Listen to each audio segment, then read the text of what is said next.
Hey everybody, welcome back. I am doing something different today. First time I think ever that I've actually done two videos in the same day.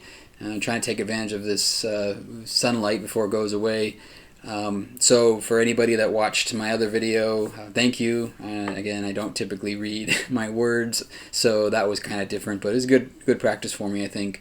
I also just wanted to jump on here really quick because, again, I know I've been talking lately about where this show is going in terms of politics and then other things that I've kind of endeavored into. But I did want to make a comment going back to the whole voting thing. This kind of goes in line with the premise of the DNC in general, but also like what I was saying before about how it's okay to vote for Joe Biden because we have a common goal here in dismantling Donald Trump.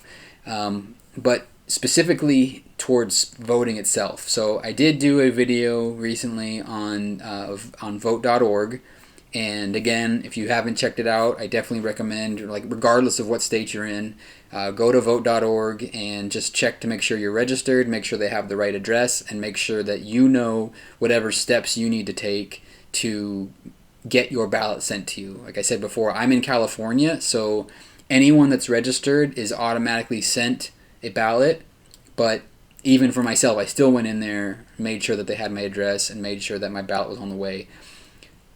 That leads me to the second part, the after part of the voting. And again, I know I talk about memes. I hate memes.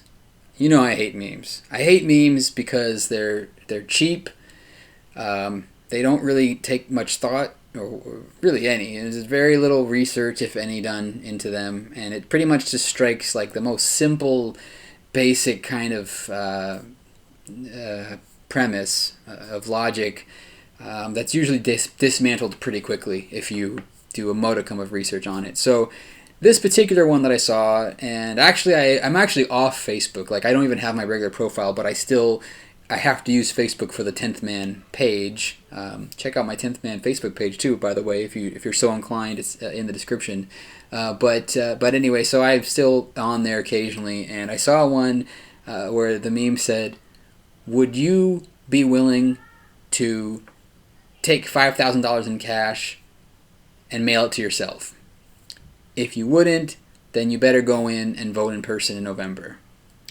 And this kind of bothers me because it's, I get that it's probably preaching to the choir in that the people that are going to be moved or affected by that kind of meme probably are already not planning to vote by mail, or if at all.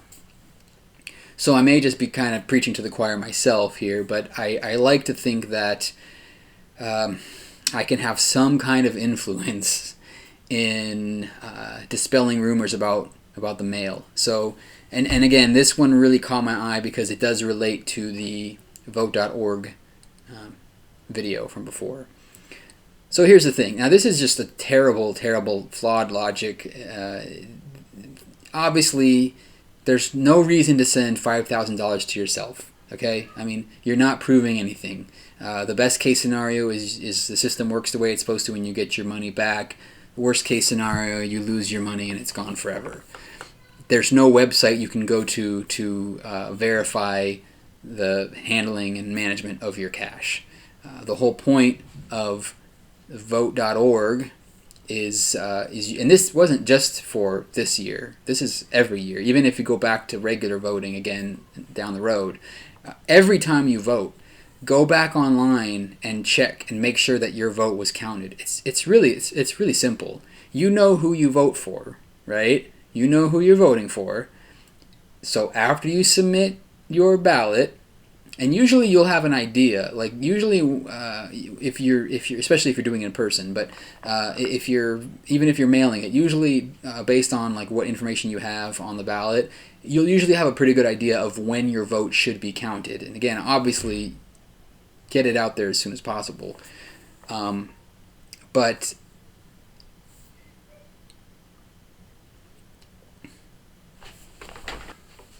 okay, hopefully I pick up where I left off. I got called off there for a second. So anyway, point being, after you put in your vote, go back on vote.org and you can check to see that your vote was counted, and it will actually tell you who you voted for. So you know if your vote was counted correctly. This is really important. I'm really trying to stress this point home because the narrative right now being pushed by the president, which in and of itself is disturbing enough, okay? You have the president literally trying to suppress people from voting, and he's trying to delegitimize a service that we've had for forever in this country. And it's this false premise that you put your vote out there and it's just going to get lost in the ether and it'll never get counted. Well, this is a very standard, it's very simple. It's not hard to wrap your head around this. Vote and go to vote.org and check. And I understand, like, some people have, in different situations, you find somebody, go to somebody else's house or go to the library. You can follow up on this. You can also, I mean, there's a myriad of things that you can do. If you're so inclined to vote, which please do, you can take these steps to ensure that your vote counted. And obviously, there's not going to be fraud if you know that who you voted for and that's who they show.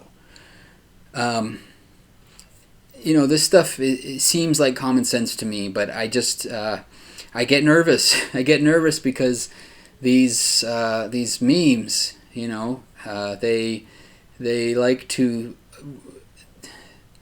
oversimplify. They overcomplicate the problem and oversimplify the analysis.